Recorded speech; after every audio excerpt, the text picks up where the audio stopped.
Dr. Dhingsa with Four Oaks Regenerative Medicine. Thanks for joining me. So, cortisone injections, steroid shots.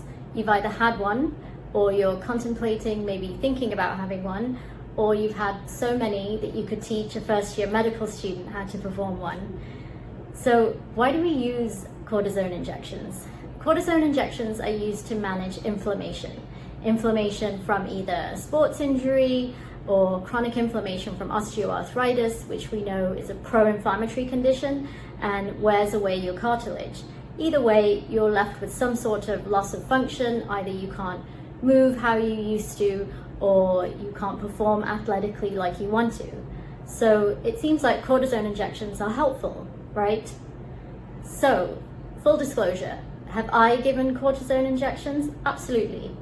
Have I started to doubt whether they're useful? 100%. And so I'll tell you a little bit about why. So I came across an article in JAMA, and for those of you that don't know, JAMA is the Journal of the American Medical Association, and it's kind of a big deal for us nerdy doctor types. It's highly renowned, it's a peer-reviewed journal, and this particular article is a randomized clinical trial where they took two groups of patients for 2 years, and they gave injections with cortisone every 3 months for 2 years to one group, and then saline injections in the knee every 3 months for 2 years to the other group. And here's what they found. So the cortisone injection group found in their knees there was actually a significant loss in cartilage, but no difference in pain relief. So I'll say that again. With a cortisone injection, you actually wore away the cartilage and you didn't feel any better.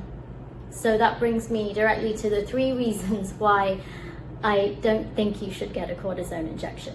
First one being exactly that. It can actually result in cartilage loss and progression of your osteoarthritis.